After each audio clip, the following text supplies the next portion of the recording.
Her name was Margaret Beaufort, and you may never have heard of her. A woman of astonishing intelligence and foresight, she's only recently gotten her due credit for being the mastermind behind several watershed moments in English history.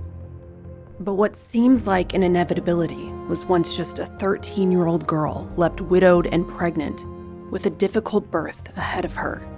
And one fragile life born in the cold January days of 1457 would change England forever. Let's do a 10-minute history, and then we'll do a deep dive into her appearance with facial reconstructions, including those of a young Margaret at the end.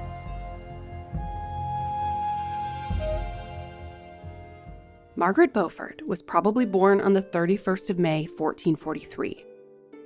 Her bloodline was both her fortune and her curse.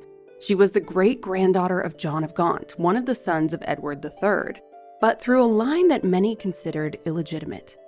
Her father, John Beaufort, died when she was barely a year old. Having fallen from the royal favor of King Henry VI, it was said he took his own life to hide his shame. With no other siblings, the infant Margaret was now one of the wealthiest heiresses in England. And unfortunately, in the 15th century, this meant she was now treated like nothing more than a valuable bargaining chip. Margaret was able to remain in the custody of her mother, but the king granted wardship of her entire estate, lands and money, to William de la Pole, the Duke of Suffolk.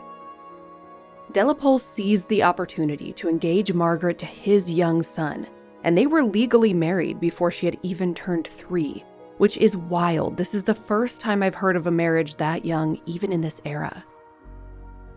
But by 1453, de la Pole had fallen from favor, and King Henry VI had the childhood union annulled, and shifted Margaret's wardship to his own half-brothers, Jasper and Edmund Tudor. The king also decided when Margaret was 12 that she would marry the 24-year-old Edmund. It's heartbreaking to read about everything that befell this little girl before the age of even 13. With no father or brothers to protect her in this deeply patriarchal world, she was so vulnerable to those who would seek to take from her. Of course, we have no record of how Edmund treated her, and no record of her personal thoughts on any of this.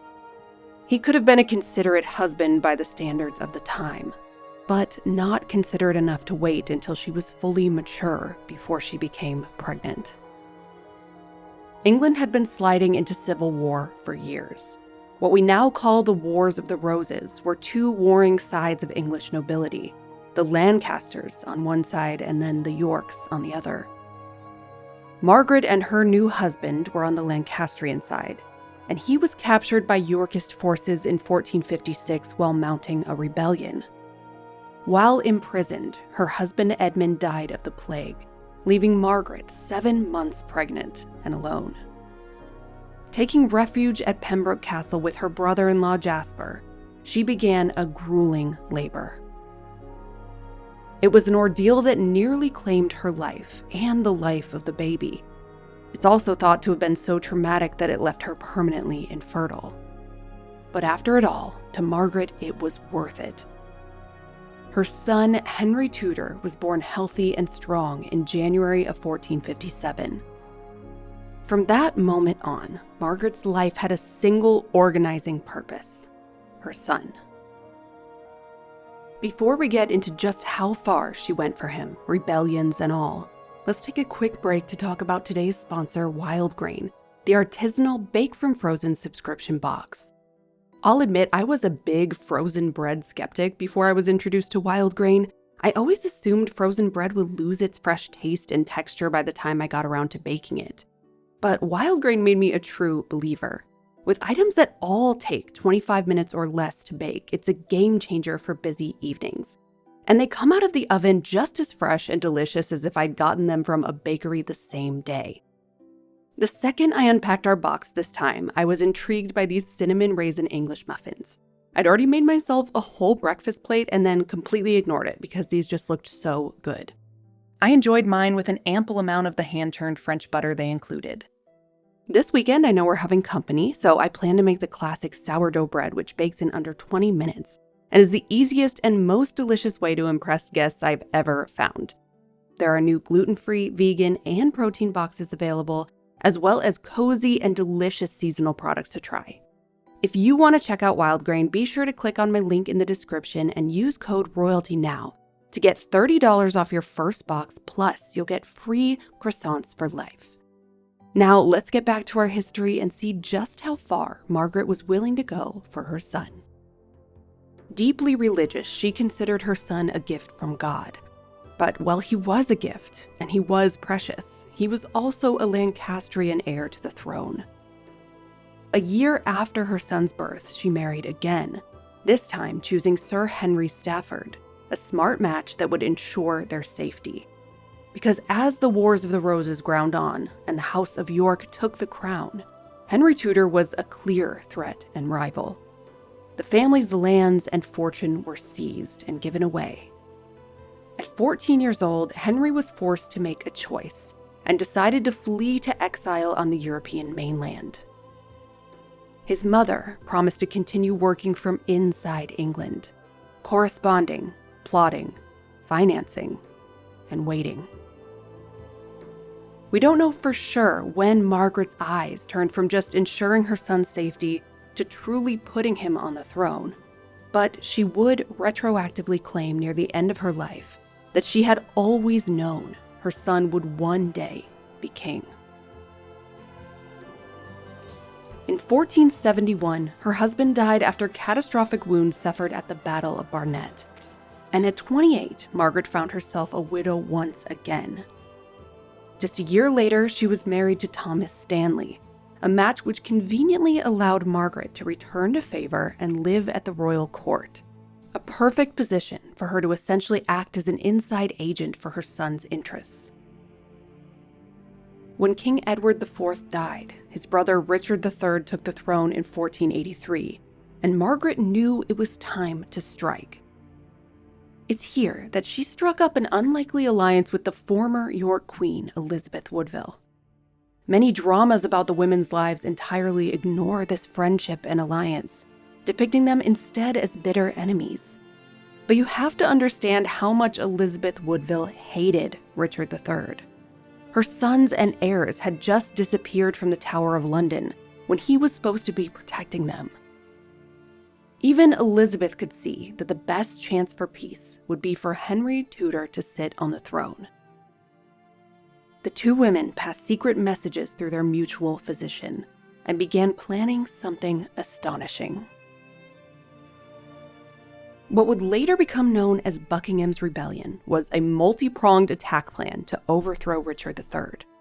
Several small armies were assembled in various parts of England, Wales, and Brittany, and they were poised to strike when bad storms across the Channel blocked several of the parties from being able to carry out their plans. The Duke of Buckingham was the poster boy for the rebellion, and eventually the one who took the fall, being executed after his capture. Margaret's involvement was discovered, and Richard stripped her of all of her titles and estates, committing her to house arrest to stop her communication with her son. However, she still found a way. Margaret and Elizabeth, working together, conceived of another plan later that year that would become the backbone of Henry Tudor's claim to the throne. Elizabeth of York was the eldest daughter of Edward IV and Elizabeth Woodville. It was proposed that she and Henry would marry, uniting the two warring houses in a single marriage. The union gathered enough support from both Lancasters and Yorks that Henry was able to muster an army. In August of 1485, Henry Tudor landed in Wales and marched to meet Richard at Bosworth Field. The battle hinged on the Stanleys, Margaret's husband and his brother, who held their forces back until a decisive moment, betraying Richard at the last minute and throwing their weight behind Henry. Because of the actions of Margaret's husband, Richard III was overthrown. Margaret Beaufort's son was now the King of England, and the tiny, scared 13-year-old widow was now the most powerful woman in the kingdom. After this moment, she began signing her name Margaret R., the R ambiguously standing for Richmond, or more provocatively, Regina, meaning queen. She was granted the legal status of a femme sole, an independent woman able to hold property and power in her own right, extraordinarily rare for the era. She became one of the greatest patrons of learning in English history, supporting book printers like William Caxton, and founding 2 colleges at Cambridge. Margaret was also fiercely and famously pious, taking a vow of chastity while still married to Lord Stanley, an amazing power move for a woman who had been shuffled around from marriage to marriage since she was a baby. Margaret Beaufort remained an institution at court during the entirety of her son's 24-year reign, outliving him and living long enough to see the dynasty she had worked so hard for secured with the coronation of her grandson Henry VIII. At the age of 66, Margaret Beaufort died at Westminster. She was buried just a few steps away from the son she had spent her whole life fighting for. Her lifelong friend and confessor John Fisher said that everyone who knew her loved her. So let's talk about what she actually looked like. If you search Google for Margaret Beaufort, you'll inevitably find the same copy of a portrait over and over, showing an elderly, austere woman with her hands clasped, kneeling at prayer. There's no reliable portrait of Margaret as a young woman. The girl who gave birth to the future king at 13 simply doesn't survive on canvas, or maybe she was never painted. The great hope was that a panel now in the National Portrait Gallery showed a younger Margaret. It would have been a treasure, but its authenticity was doubted from almost the moment the gallery encountered it.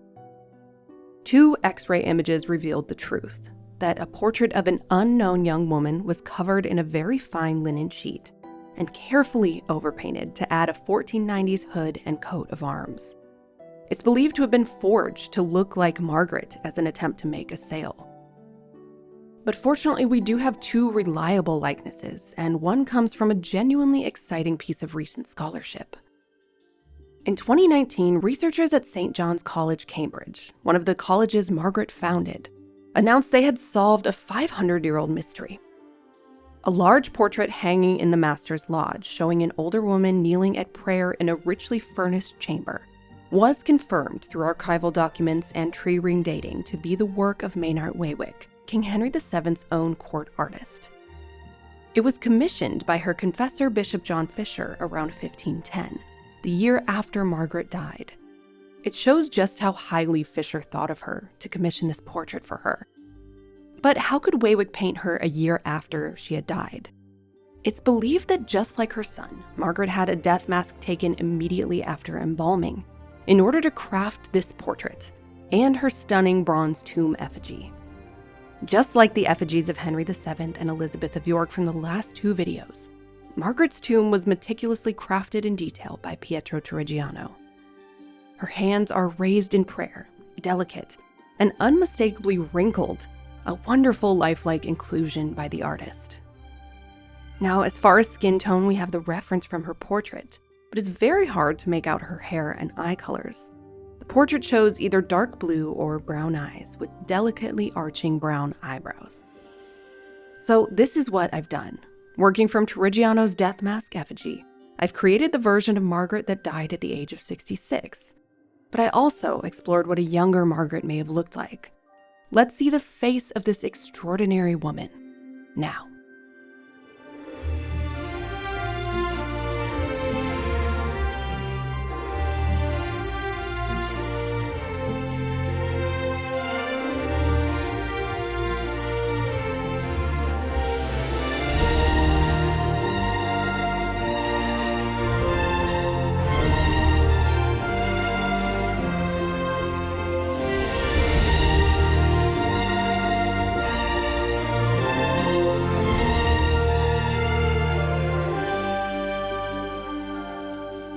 This is the woman who conspired with Elizabeth Woodville for her son's kingship.